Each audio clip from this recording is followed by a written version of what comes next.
All right, NFL fans, boy, we got a good one on tap tonight. Hopefully it's not another blowout. We just finished watching the Packers blow out the Cowboys. All of the games have been blowouts / not close, not competitive, although the Cowboys pretended to make it close here at the end. But we got Lions, Rams coming up, Stafford versus Goff. How often do you see two guys get traded for each other? Doesn't happen all that often that they eventually meet in a circumstance like this. Now, we already know Stafford had the first laugh. I wouldn't say the last laugh, but he definitely had the first laugh. Now, can Goff get one back here? I was always a Stafford fan. I like Stafford, but I like Dan Campbell better. So we're going to be rooting for the Lions in this house. Let's just have a close game. We are 0 for 3 so far, and anything remotely close to competitive, really, in even the second halves, let alone the fourth quarters of these games. So how about we get a close one tonight, all right? We all deserve to have a close game here, but I would like to see Detroit win this one. What are they going to need to do? Well, you can talk about everything that's going to happen on the football field. We know all of that. I think this is going to come down to Dan Campbell, please don't do anything stupid. Please, okay? Take the points, all right? Maybe every once in a while might be the right thing to punt instead of going for it on fourth down. I know that that's your style. I understand that, and that's why we love you. That's why we dial it down 5%. The stakes are higher. There is no next week, all right? Just be you, but be Diet you. Be Diet Dan. Yeah, I like that. Just be Diet Dan, all right?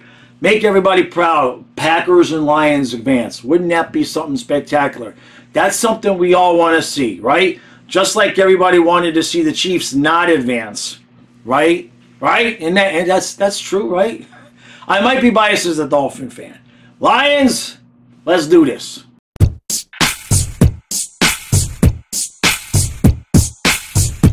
All right, so 21-17 Detroit.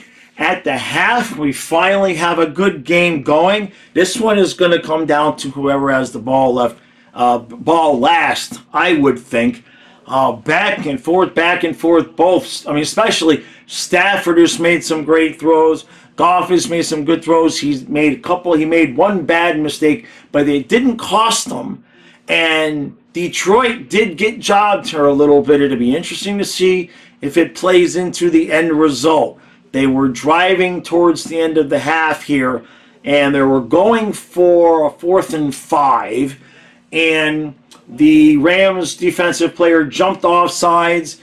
The Lions player touched them, and they erroneously called false start and forced the Lions to punt, when even the guys on TV, the referee guy, whoever it is, was saying it should have been offsides on the defense, and that would have given Detroit a first down, and maybe they could have even just gotten an extra field goal out of that. But Rams ended up getting the ball back. They didn't get any points out of that. So it's 21-17. It's a good game. Not a lot of defense, but for you Dolphin fans, this is what it looks like when you have good quarterbacks.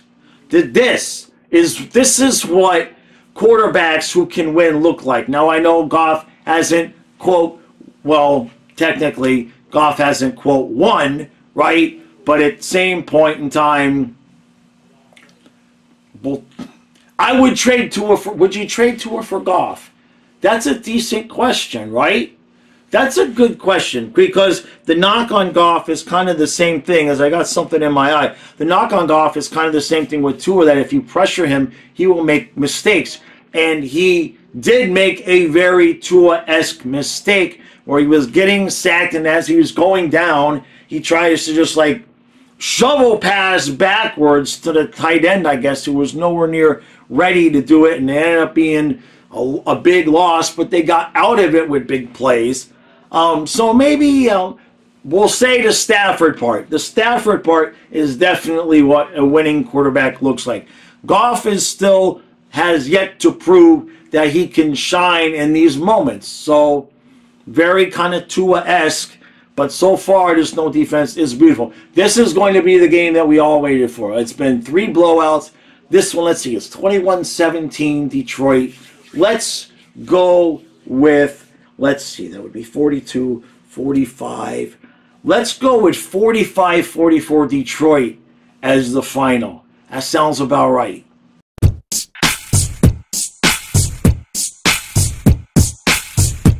All right, so congratulations to the Detroit Lions. 24-23 was not the barn burner that I thought we were going to get.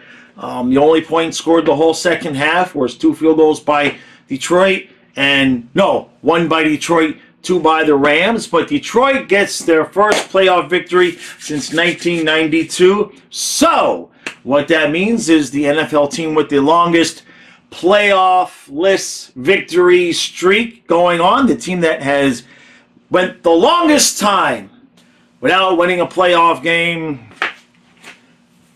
Those guys. Not those guys, because those guys with Shula and Mandich and Zonka and everybody else, those guys won playoff games. These Dolphins, however, they're having a problem doing that, so we are now the team with the longest winless playoff streak. But congratulations to the Detroit Lions. Now, I will say about the end of the game, a couple of things. It's 3rd and 15, I believe it was, after the penalty. And I wanted the Lions to win. I'm happy the Lions to won, and the Lions have gotten jobbed by the refs plenty. That said, it was definitely pass interference in my opinion. Grabbing the wide receiver, kind of pulling him back and getting an arm in there before the ball got there. I kind of thought it should have been pass interference, but I'm happy they didn't call it, so I'll take it.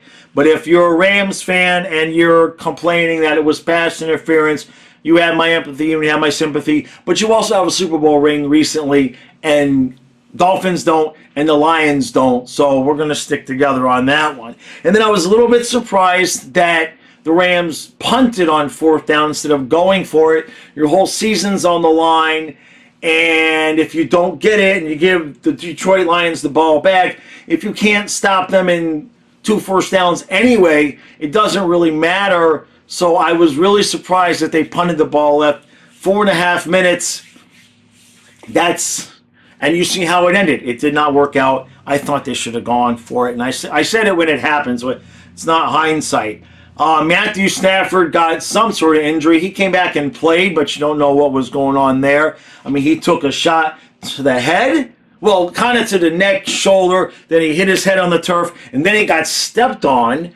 And he went into the magical transmogrifying clone machine and came back out, apparently good as new, and almost pulled off the comeback. It was getting a little bit dicey there for the Lions, and I'm sure their fans were just like, it got quiet in that stadium, right? Even when the Lions were running out the clock before they took the knees, when they still needed a couple first downs, it got quiet. And I can understand that, because when you're a franchise that hasn't won anything in however many years, 30 years, you don't get that long without winning a playoff game, without having heartbreak. You see what I'm saying? And so you don't start celebrating until the last knee has been taken. And they did it. And congratulations to Dan Campbell. I loved him when he was with the Dolphins for the cup of coffee he had with us as our head coach. I, among many of us, other fans, wanted to keep him, but I'm happy for him in Detroit. And now they will play the winner of the Eagles-Buccaneers game tomorrow, and they will host that game. So my hope at this point is a Packers-Lions NFC Championship game. That's what I'm hoping for. So, all right. That's going to do it. I'll see you guys tomorrow. We're going to stream the rest of the games. That's good to go. I'm just enjoying myself with these playoffs. Even though my Dolphins lost, I'm used to that. I mean, during the games, I yell and I scream and I cry and I get moaning and groaning and bitching, and you get your heart ripped out and all of that stuff. But when you've been doing it this long as a fan, when you've been a fan of the Dolphins long enough, it takes about an hour, maybe. It used to take like a whole week. Like my whole week was ruined. There were years, like when we lost to the last 2 times, not Buffalo and this time, but the 2 times before that, when we lost to the Steelers and we lost to the Ravens. Especially the year that we lost to the Steelers with Matt Moore. I believe it was the Steelers. That was the game we lost with Matt Moore when Tannehill was out. Believe the point is that after losing that game, couldn't watch football the rest of the way until the Super Bowl. And now it takes me about an hour to recover, and I'm like, what did I expect? It's the Dolphins. Maybe next year will be our year to win a game in front of our home fans if we don't blow our possible home games. The Lions did not. We did. They're in. We're out. Appreciate all the support. Lots of new subscribers. And I will see you guys again tomorrow for the Panthers at 1 o'clock on the Hockey Channel. And then both football games once again tomorrow.